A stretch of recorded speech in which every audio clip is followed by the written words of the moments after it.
What do you mean you're docking her pay? She didn't even do anything wrong. The words came out of the break room like a slap. Nathaniel Jackson paused mid-step, a box of gloves in his hands, his safety vest clinging to his sweat-soaked shirt. It was only his second day undercover at the warehouse in Kansas City, but already he was hearing things that didn't sit right. 3 months ago, Nathaniel sat in his office on the top floor of corporate, staring at a report that didn't add up. Warehouse 15, this one had higher turnover than any other location. It wasn't the worst performing financially, but complaints from workers, though vague, had been stacking up. Boxes damaged in shipping, late deliveries, missing hours. He didn't want another filtered report. He wanted the truth. So he became Nate, a temp hire placed through a third-party agency. His beard was longer than usual. The glasses helped. And in a company with over 2,000 employees across 15 warehouses, no one here had met the CEO in person. Not once. He started training on Monday.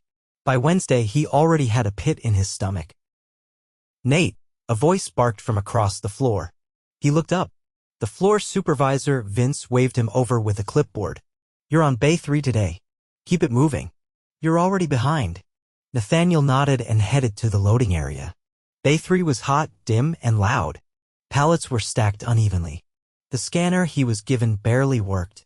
But it wasn't the physical work that got to him. It was the way people acted, like they were constantly being watched. "Hey, you knew." Nathaniel turned. A woman near the conveyor belt gave him a tired smile.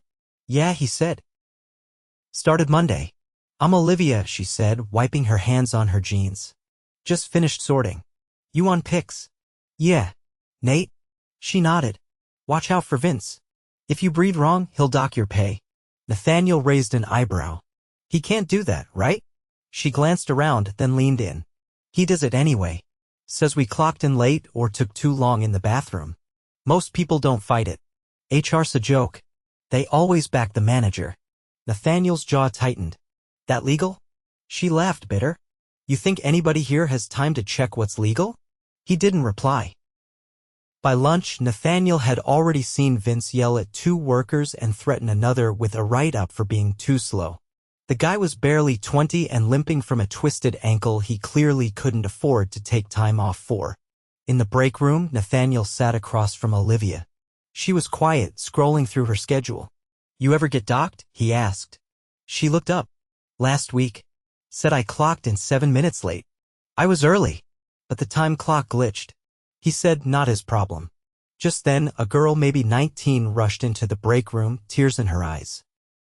"I swear I didn't take a long break," she said. Vince followed behind her. "You were off the floor for 22 minutes. You get 15. That's docked." "No. My nose was bleeding. I was in the bathroom." "Not my problem," Vince snapped. "You clocked out at 12:08, didn't return till 12:30. Nathaniel stood up. "Isn't there a first aid report for that?" Vince turned sharply.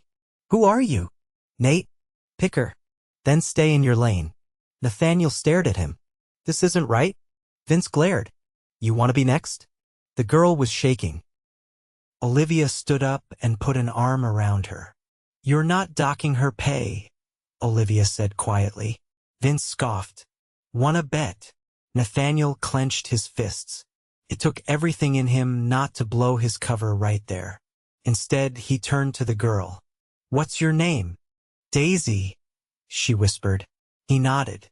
"Did you tell anyone about the nosebleed?" "I tried, but nobody listens." Nathaniel looked at Vince. "You said she left at 12:08 and returned at 12:30. "Exactly. Then I'll back her. She was in the bathroom. I saw her go in." Vince's eyes narrowed. "Don't get involved in things that don't concern you." Nathaniel held the stare. Later that day, Nathaniel checked the time clock system. It glitched all right badly. Logs were inconsistent. No backup paper trail. No HR rep on site. He called it a day and sat in his car with the AC blasting, staring at the dashboard. He'd bought this company 7 years ago from a chain that was bleeding cash. He turned it around. Cleaned up the logistics. Built a culture he was proud of, at least he thought he had. But this was something else. And tomorrow he'd dig deeper. Nathaniel arrived before sunrise the next morning, stepping out of his rental car as the warehouse lights flickered on. He didn't bother with coffee. He wanted a clear head. The air was still damp from overnight storms and the gravel lot was slick beneath his boots. Inside, the early shift was already moving. Carts clattered, forklifts beeped, and the intercom crackled as someone called for a restock on aisle 9. Nathaniel headed straight for the locker room to grab his scanner. Olivia was there, lacing her work boots. She looked up briefly, then returned to tying the knot. "You good?" he asked. She nodded once. "Daisy didn't come back this morning." Nathaniel hesitated. "She quit." "No clue. Her badge is still in the system, but she didn't clock in. Word is she called HR, and they told her to follow the chain of command, which means Vince." Nathaniel muttered under his breath and pulled on his gloves. "You ever see anybody actually get help from HR?" Olivia stood. "You're better off praying to a vending machine." They didn't speak again until they were assigned to restocking. Vince didn't say a word to either of them. He simply pointed at a pallet of returns and scribbled something on his clipboard. Nathaniel watched him walk off, already barking at someone by the loading dock. Vince never lifted a box, never touched a scanner. He just hovered and corrected. "Hey," Olivia said, once they were alone in the aisle. "You hear about the shutdown last week?" "No, conveyor jammed. Took 3 hours to clear. We had 2 maintenance guys. One of them was out sick." Vince made a picker crawl underneath and yanked the box out. Nathaniel blinked. "You're kidding." She didn't look up. That's how Angel messed up his shoulder. The name sat in Nathaniel's mind like a stone. He hadn't seen anyone named Angel yet. Maybe he was on a different shift. They worked in silence for the next hour. Nathaniel noticed a pattern. Scanners at this location were frequently out of sync. Items scanned wouldn't register, or would register under the wrong SKU.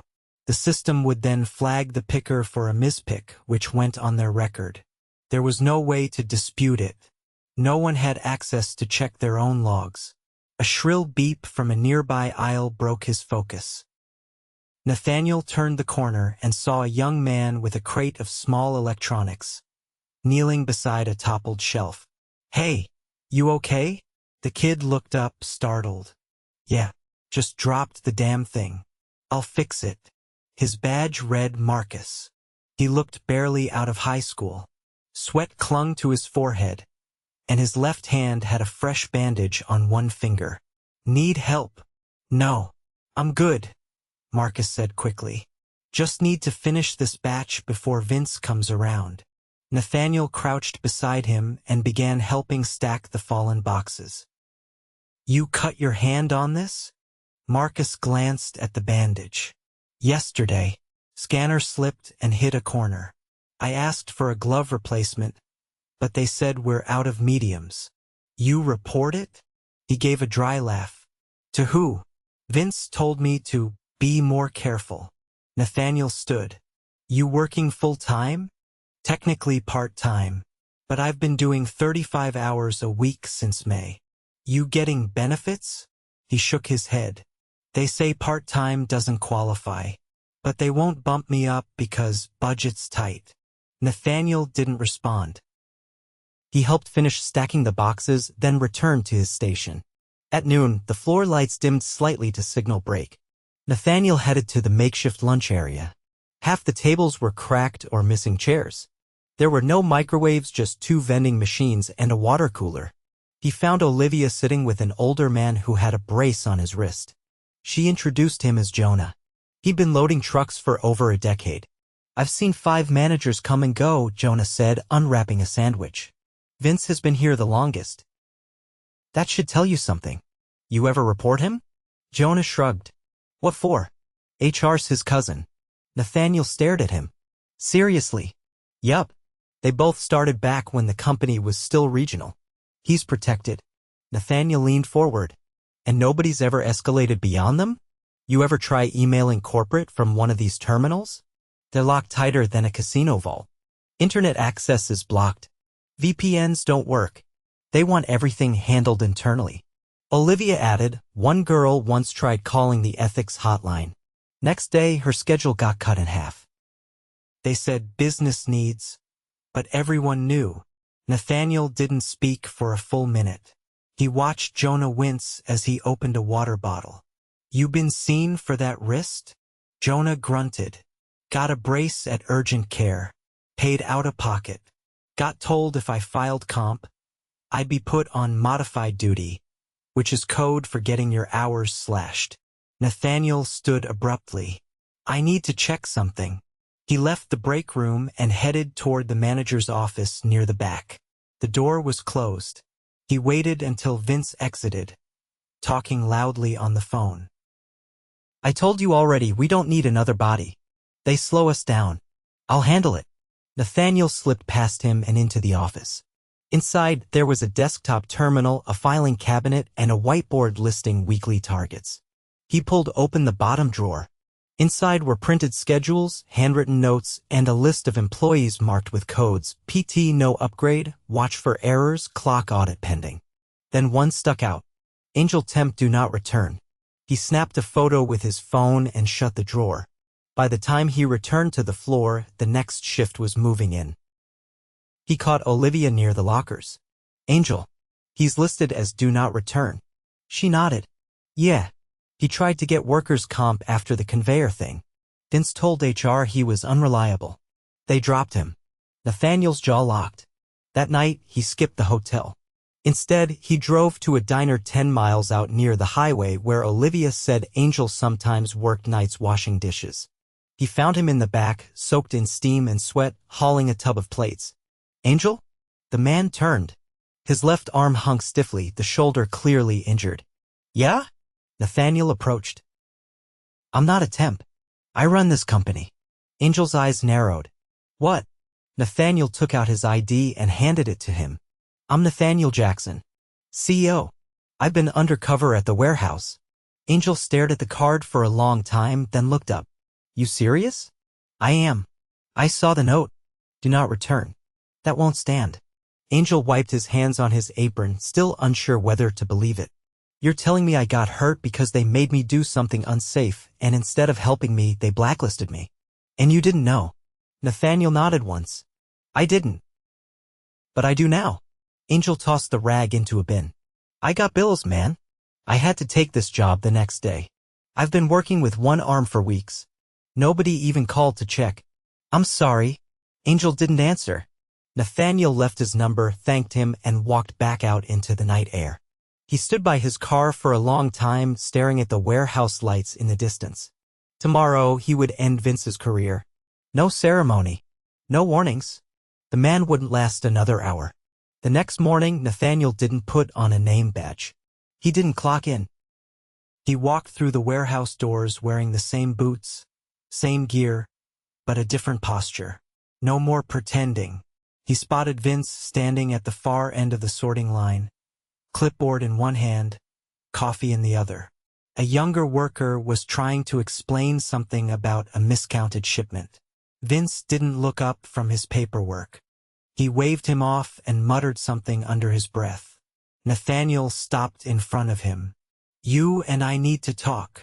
Vince glanced up, confused. You're not on shift yet. What are you doing on the I'm Nathaniel Jackson, he said, voice level. I own this company. The clipboard slipped from Vince's hand and cracked against the concrete. The warehouse didn't go quiet, but it slowed. A few heads turned. Vince didn't speak. His mouth opened, then closed again. Nathaniel didn't wait. Step into the office. Now. Vince obeyed, eyes darting around like he was searching for an escape route. Inside the small office, Nathaniel shut the door behind them. Sit. Vince lowered himself into the worn swivel chair. His back was stiff, his hands fidgeting with the hem of his shirt. Nathaniel remained standing. I've been here for 4 days. Not as a CEO. As a temp. I have heard you threaten employees, ignore injuries, dock pay without cause, and blacklist someone for getting hurt doing something you ordered him to do. Vince looked like he wanted to explain, but Nathaniel cut him off. You've built a culture of fear in this warehouse. You've manipulated systems, blocked communication to corporate, and used your position to silence anyone who disagrees. And you've done it while contributing nothing to the operation yourself. Vince's voice was low. That's not fair. You've done damage to this business, to its people, and to its reputation. Effective immediately, you are terminated. Security will escort you off the premises. Your system access has already been revoked. Vince stood up. You're making a mistake. You don't understand how this place runs. Without me, you'll have no control. Nathaniel didn't blink. Control isn't built on intimidation. And you're wrong. This place will run better without you. He opened the door. A security contractor from corporate was waiting outside. Vince didn't argue again. He walked out, stiff and silent, as workers paused to watch him go. No one spoke. But Nathaniel saw it, the shift in posture from the line workers, the way people looked at one another after the door closed behind Vince. He stepped into the break room 5 minutes later, where Olivia sat with Jonah and Marcus. They were mid-lunch, but the second he entered, Olivia's eyes narrowed in confusion. It's done, he said. Jonah blinked. What do you mean? Nathaniel looked at each of them. He's gone. Effective immediately. Marcus leaned forward. Just like that. There's nothing just like that about it. This should have happened a long time ago. No one spoke. Nathaniel pulled out a folded sheet of paper and placed it on the table. This is my direct contact information, along with a temporary ethics line that bypasses internal systems. It is being handled by a third-party compliance firm. You report something, it goes outside the chain. No one here touches it. Olivia finally exhaled. What happens now? You'll get a temporary operations manager tomorrow. Experienced. Not from inside the company. They'll be here to stabilize things while I meet with each of you. Jonah gave a dry laugh. You plan on talking to all of us? As many as I can. Starting today. He looked at Marcus. You've been working 35 hours on a part-time classification. That ends now. You're full-time with benefits starting Monday. HR has already been instructed to update your file. Marcus looked stunned. Wait, seriously? You've earned it. Olivia leaned forward. What about Angel? Nathaniel nodded. He'll be offered reinstatement with back pay and a full medical review. If he wants to return, he'll return with protected status. If not, we'll support him however we can. She didn't say anything, but her eyes burned. Not with anger, just something held in too long. Nathaniel stepped back. I need to walk the floor. He spent the next 4 hours talking to people. Not as a CEO, not as a boss, just as someone listening. He learned that the maintenance team had been reduced from 4 to 2 last year without warning. That the time clock system hadn't been functioning properly for over 6 months. That the break room vending contract had expired 2 months ago and no one renewed it. So the machines hadn't been stocked in weeks. A picker named Tasha showed him the wrist brace she bought herself after spraining it lifting without proper equipment. No one had logged the incident. She hadn't even bothered reporting it, because she said, nobody here gets light duty. You just push through or lose your shifts. By late afternoon, Nathaniel stood near the shipping dock with a floor map in one hand and a small notebook in the other. The dock supervisor, a quiet, wiry man named Earl, approached him cautiously. You really the owner? Nathaniel nodded. Earl looked around. I got something to show you. He led him behind the main sorting area to a narrow hallway few people used. At the end, there was a locked closet packed with old scanners, broken label printers, and discarded safety harnesses. None of this has been serviced. I put in requests for new scanners 6 times. Got told they're pending. Half the time, we're using gear that fails mid-shift. Why didn't you escalate? I tried. But Vince rerouted all system tickets through his account. Said we were clogging the pipeline. Nathaniel took photos of every tag and serial number. We'll do a full audit. Starting tonight. Earl nodded once and walked away. By 6, the last shift was clocking in. Nathaniel returned to the break room and found Olivia finishing her notes on an order sheet. He sat across from her. I owe you more than thanks. She looked up. I didn't do anything special. You spoke up when others stayed quiet. You stood up for Daisy. You told me the truth when I was just another guy on the floor. She didn't respond right away. Then, what are you going to do to make sure this doesn't happen again? He leaned forward. We're restructuring oversight. Every warehouse will have a rotating inspection team, anonymous, unannounced. We're adding a compliance liaison to every region with the authority to override a manager if necessary. And we're rebuilding the employee portal, true access to HR, benefits, and scheduling from any device. Olivia closed her notebook. And what about people like me? The ones who've been here too long to believe empty promises. You're right to be skeptical. So I won't ask you to believe me yet. Just watch what we do. She nodded slowly. I'll hold you to that. Nathaniel stood. His muscles were sore. His shirt clung to him from the heat. But for the first time all week, he didn't feel heavy.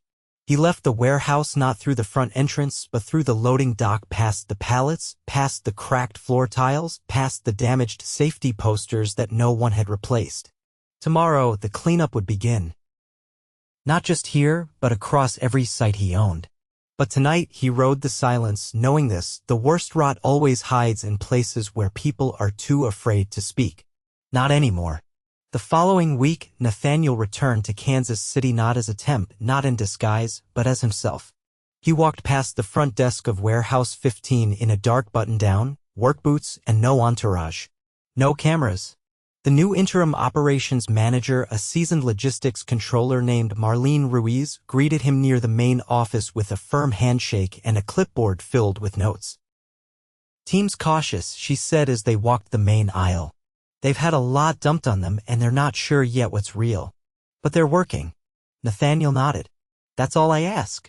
No forced optimism. Just honesty. Marlene led him through the floor, pointing out the new safety markers that had been installed around the conveyor line, the backup scanners that had arrived from Atlanta, and the wall-mounted emergency contact board that now displayed direct lines to HR, compliance, and warehouse support, all reachable without routing through management.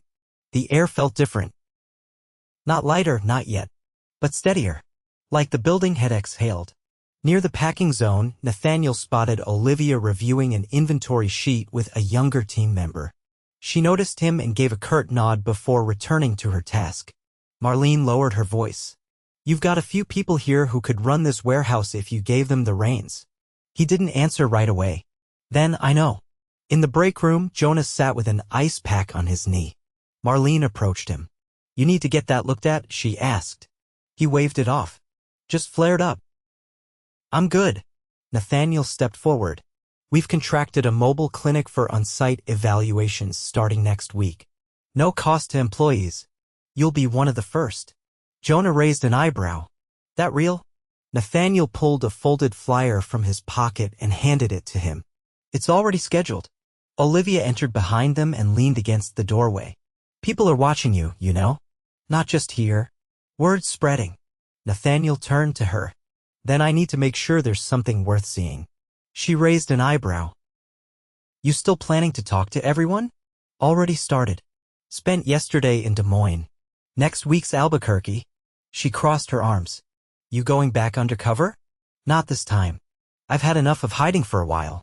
She gave a faint, almost imperceptible nod. Then you need to do more than fire someone. You need to rebuild trust. Nathaniel didn't flinch. That's exactly what I intend to do. He turned back to Jonah. Starting with the people who kept this place running when no one had their backs. After lunch, they held the first voluntary town hall in the main loading bay. Folding chairs were set up in rows and someone had propped up 2 large fans to keep air circulating. About 30 employees showed up: pickers, loaders, sorters, and maintenance. Marlene stood off to the side, arms crossed, watching. Nathaniel didn't stand behind a podium. He sat on the edge of the loading dock, sleeves rolled up, and waited until the room settled. I've seen firsthand how broken this place was, he began. And I take full responsibility for it. I was too far removed. That won't happen again. A voice from the back cut in. What about the people who got hurt and never got help? Nathaniel looked directly at the speaker, a woman in a navy jumpsuit with grease on her collar. We're reviewing every injury record from the last 2 years. If someone was denied a claim or pressured not to report, we'll reopen it. If someone was fired for speaking up, we'll make it right. Another voice followed. What about the managers who looked the other way? They're being evaluated. If they enabled abuse or failed to protect their teams, they'll be removed. No exceptions. A young man near the front raised his hand. So we just wait? Hope the next guy's better. No, Nathaniel said.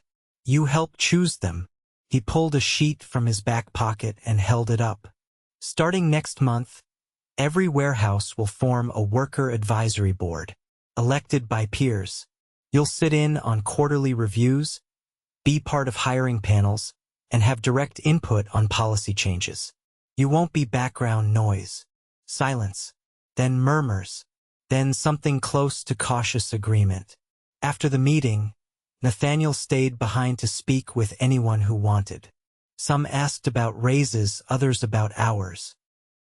A few had suggestions for fixing the flow of inbound shipments. He listened, took notes, and answered every question without deflecting. As the crowd thinned, Olivia approached with Marcus beside her. He's got something to say, she said, nodding at the younger man. Marcus shifted his weight. I got my first full-time paycheck today. Benefits kick in next week. I just wanted to say thanks. Nathaniel smiled. You earned it. Marcus hesitated. I always thought people at the top didn't care. I still kind of do. But you showed up. That matters. I won't ask you to change your mind, Nathaniel said. Just to keep watching. They walked him back out to the front entrance. The sun was starting to dip, casting long shadows across the parking lot. Nathaniel paused at the door. I'll be back, he said. Not as an inspection, just to check in. Olivia nodded. You know where to find us. He turned to leave, but stopped halfway to his car when Marlene called out. You're not done yet. He turned. You've got 15 other warehouses, she said. Some of them worse than this. He nodded. Then I better get moving. That night, he didn't go back to the hotel. He caught a late flight out, laptop open on his tray, draft policies pulled up on screen. He wasn't looking for a press release. He wasn't writing a speech.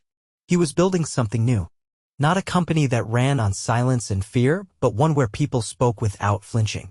One where the next temp who walked in the door didn't have to wonder if fairness was optional. One where a kid like Marcus didn't have to choose between rent and a doctor visit.